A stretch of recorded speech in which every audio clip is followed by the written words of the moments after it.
बंदी छोड़ सतगुरु रामपाल जी महाराज जी की जय हो। सतसाई भगत जी,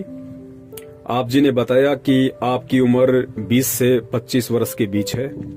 आप जी ने परम पूज्य सतगुरु रामपाल जी महाराज जी से नाम दीक्षा ली हुई है, भक्ति आप कर रहे हैं। समस्या आपने बताई कि आपका एक लड़की से प्रेम प्रसंग है, रोजाना आप जी उससे बातचीत करते हैं और आपने कहा कि क्या सतगुरु रामपाल जी महाराज जी की भक्ति करते करते उस लड़की से मेरा बात करना क्या उचित है, क्या सही है, क्या मैं कहीं कोई गलती तो नहीं कर रहा हूं। देखिए भगत जी, परम पूज्य सतगुरु रामपाल जी महाराज जी की जो भक्ति है वो ज्ञान आधार की भक्ति है और जब तक हम इस भक्ति मार्ग में परमात्मा के सत्संगों को सुनकर, उनके वचनों को सुनकर ज्ञान को आधार नहीं बनाएंगे, तब तक हम इस भक्ति मार्ग पे सफल नहीं हो सकते। ये बातें बार बार अपने वचनों में परम पूज्य सतगुरु रामपाल जी महाराज जी भी बताते हैं और दास भी निमित्त बनकर यही सारे संदेश से भगत समाज को देता है कि भाई जब तक हम अपने सतगुरुदेव जी के वचनों पे अमल नहीं करेंगे, जब तक उनके कहे गए सत्संगों पर हम चिंतन मनन मंथन नहीं करेंगे, अपने दिलो दिमाग में अंतःकरण में उन शब्दों को नहीं बैठाएंगे और परमेश्वर के कहे अनुसार जब तक हम इस भक्ति मार्ग पर चलने की कोशिश नहीं करेंगे, तब तक हम भगत नहीं बन सकते, हम भक्ति मार्ग पर सफल नहीं हो सकते, हम कभी भी परमात्मा की प्राप्ति नहीं कर सकते। उस लड़की से बातचीत करना आपका भगत जी तब तक उचित है यदि आपको लगता है कि आपकी उस लड़की से शादी हो सकती है, तो ही आप उस लड़की से बातचीत जारी रखिए। और यदि आपको लगता है अपने परिवार वालों की सोच के अनुसार, जैसा भी आपका समाज आप लोगों को अलाउ करता है उसके अकॉर्डिंग, यदि आपको लगता है कि वो लड़की ना ही मेरे समाज की है ना ही मेरी जाति की है और उस लड़की से मेरी शादी नहीं हो सकती, क्योंकि इस बात को आपसे ज्यादा और कोई नहीं जान सकता। आप उस लड़की के संपर्क में हैं, आप अच्छे से उस लड़की के परिवार, उस लड़की के जाति धर्म समाज के विषय से परिचित हैं, आपको अपने विषय में भी अच्छे से पता होगा आप किस जाति, किस समाज और किस धर्म से हैं, जो भी परंपरागत है, और आपको लगता है कि हम दोनों का विवाह कभी नहीं हो सकता, और उसके बाद भी यदि आप उस लड़की से एज ए फियोन्सी बात करते हैं, एज ए प्रेमी का बात करते हैं, तो भगत जी ये बिल्कुल भी उचित नहीं है। इसमें आप दोषी बन रहे हो परमात्मा के, क्योंकि ये छल है, ये धोखा है, ये कपट है। और गुरुदेव ने बताया कि आध्यात्मिक मार्ग में यदि आपके माता पिता भी आपके बाधक बनते हैं तो आप उनका भी कहना मत मानिए, क्योंकि आत्म कल्याण का मार्ग है। हो सकता है आपकी समझ में आ गया हो, आपके माता पिता की समझ में ना आया हो। तो आध्यात्मिक मार्ग में हम कोई भी डिसीजन बिना माता पिता की सहमति के ले सकते हैं, यदि वो सहमत ना हो तो। लेकिन गुरुदेव ने बताया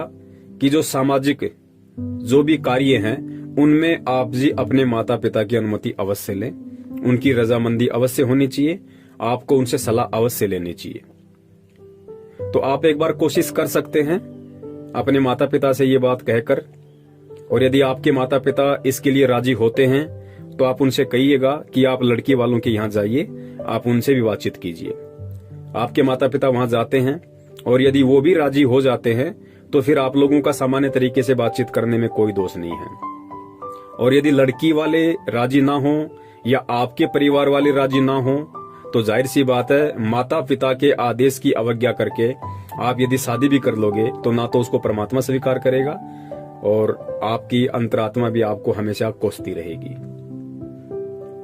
तो ऐसी स्थिति में फिर आपको उस लड़की से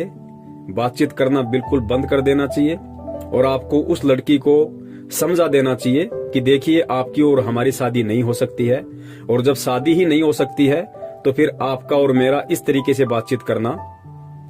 एक तरीके से गलत है और मेरी आत्मा इसको स्वीकार नहीं करती है, क्योंकि मैंने परम पूज्य सतगुरु रामपाल जी महाराज जी से नाम दीक्षा ले रखी है और मेरे गुरु के ये आदेश हैं। और वैसे भी एक कॉमन सेंस की बात है, यदि आपकी और मेरी शादी हो ही नहीं सकती तो आपके और मेरे बीच में यदि बातचीत होती है तो उस रिश्ते को परमात्मा भी मंजूर नहीं करेगा। तो आप उस लड़की से बात करके आप उसको समझा सकते हैं। लड़की अगर समझदार होगी तो समझ जाएगी, अगर लड़की नहीं मानती है, नहीं समझती है, फिर भी यदि आपसे वो बातचीत करती है तो भगत जी ध्यान रखना, जब भी उसका फोन आए आप उसको बहन कह के बोलना कि सत्साई बहन जी बोलिए,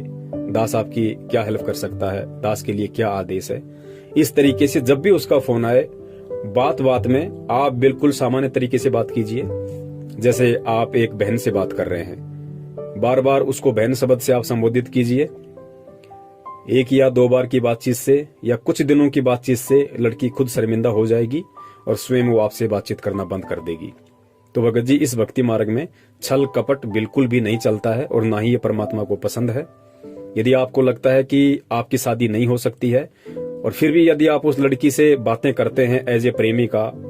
प्रेमी, तो ये आप कहीं न कहीं अपने आप को धोखा दे रहे हैं, आप उस परमात्मा को धोखा दे रहे हैं जो इस भक्ति मार्ग में नहीं चलता है भगत जी। तो इन चीजों को आप जी क्लियर कर लीजिए। और यदि आप लोगों की शादी हो सकती है, पक्का है, तो आप सामान्य तरीके से बातचीत कर सकते हैं, उसमें कोई दोष नहीं है। सत साहिब, जय हो बंदी छोड़ की।